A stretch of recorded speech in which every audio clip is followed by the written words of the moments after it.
Hi there, everybody. This is David, and I just got done watching the Sony State of Play. And I don't know about y'all, but I came in not really expecting a whole lot of much, but I came out of it being like, whoa, this is pretty neat. We have some cool things on the horizon. There was nothing like earth-shattering that was announced. No Dragon Quest 12, no Final Fantasy 17, nothing else like that, but there was some really cool things that were announced. I was hoping against hope that, that they would kind of end it off with, boom, here's Final Fantasy 9 Remake, but no, we didn't get that. It was Elden Ring Night Rain instead. So yeah, anyway, I just kind of want to go over everything that they talked about, all the cool RPGs that they talked about, and I definitely do think that that's worth a sub as you come in to join our party and you level on up with me. Your sub, your like, and your hype helps me out a ton. Y'all have no idea how much that helps me out. Thank you so much for all that. So, Square Enix really opened up the show with a bang. They knew exactly what they were doing, because they opened it up with Dragon Quest VII, which is coming out on February the 5th. We got a brand new trailer. It looks amazing, but more than that, guess who's back? Kiefer's back, and he actually joins up the party. He is aged because of the time travel. Remember in Final Fantasy IV, whenever you got Rydia and she joined as like a little child, and then you went through the game and she kind of got aged in the Fey March and the Land of the Summoned Monsters, and she joins as an adult? The same sort of thing happens with Kiefer, and he has this like streaky gray hair, he has this beard and everything, so he comes back. I remember reading way back in the day that that the story kind of got leaked for Dragon Quest VII. They had to go back and they had to like redo it, and because of that, a lot of the stuff that they wanted to include was kind of left on the cutting room floor, and one of those things was that they wanted to do something with Kiefer and they were unable to, so now they are able to bring him back, and there is a brand new area, new chapters, all sorts of cool stuff like that. And I also know that yes, they have streamlined Dragon Quest VII, but they've added in new things. So they cut the fat, but when they cut, they also added. So they added in stuff that matters, I guess, that matters a lot more to the story, and they cut the stuff that didn't really matter to the story. So it should still be the same storyline length, but they just kind of like made it a little bit more streamlined. They also said that the first battle will be coming much quicker than 3 hours like it was in the PlayStation 1 version. I'm super stoked about that. I was like, whoa, this is great. And then we saw a whole bunch of racing games, and I was like, ooh.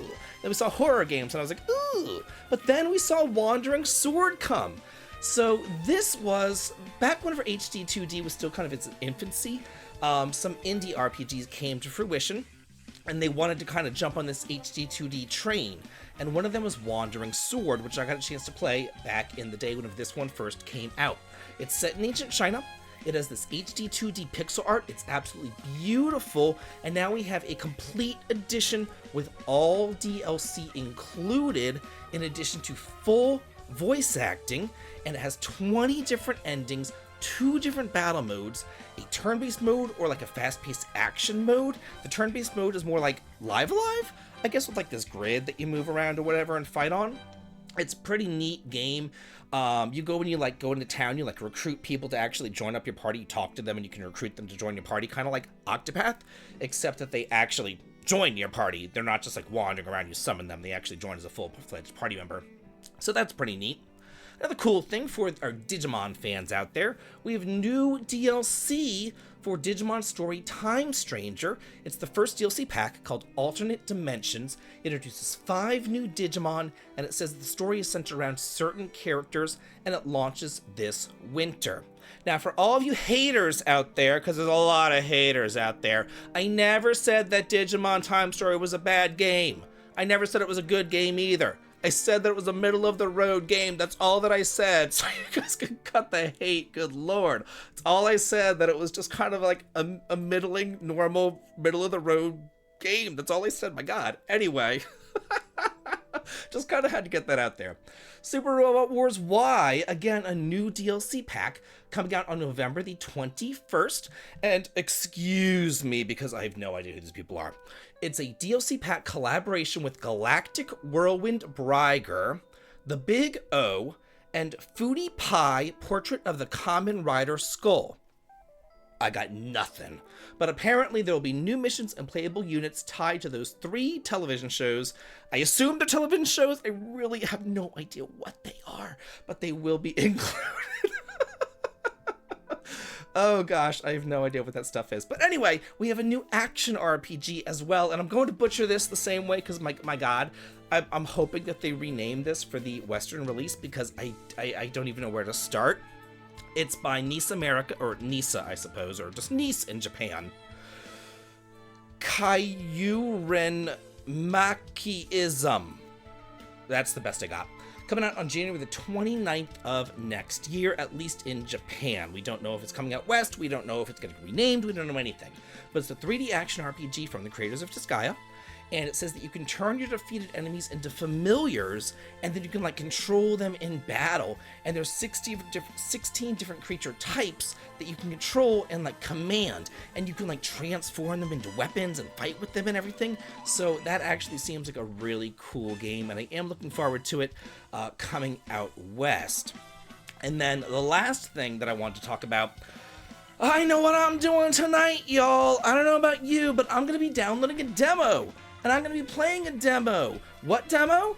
The demo that's available now of Octopath Traveler Zero. At first, I was like, why are they just playing this song? They literally just played a song. And then I was thinking to myself, wow, this is really Japanese. They're just playing a song. They're not doing anything. And then they showed off voice acting. Like, they played a song for 30 seconds. And they showed off voice acting for like 30 seconds. And I'm like, are they going to like show anything else? Like, come on. But then they actually went into it and they actually talked about the game, and they said that the demo is available today and your save data does transfer over. And similar to the way the Unicorn Overlord trailer was timed for 7 hours, it's the same thing here for Octopath Traveler Zero. You get 3 hours worth of the game, 3 hours to play the game. And I got a chance to play this game already whenever I was at PAX West, and I made a video about it. I got roughly 45 or so minutes with the game, and I got to take part in the 8-person battles. I got to learn a bit more about the game, whereas, you know, in the other Octopath Traveler games, you had the 8 characters and you would play through their stories. Here you kind of play through the villains' stories instead. You have your one main character that you create, and then you go down 4 different paths. You go down the path of rebuilding Wishvale, and then you go down the path of power, wealth, or fame.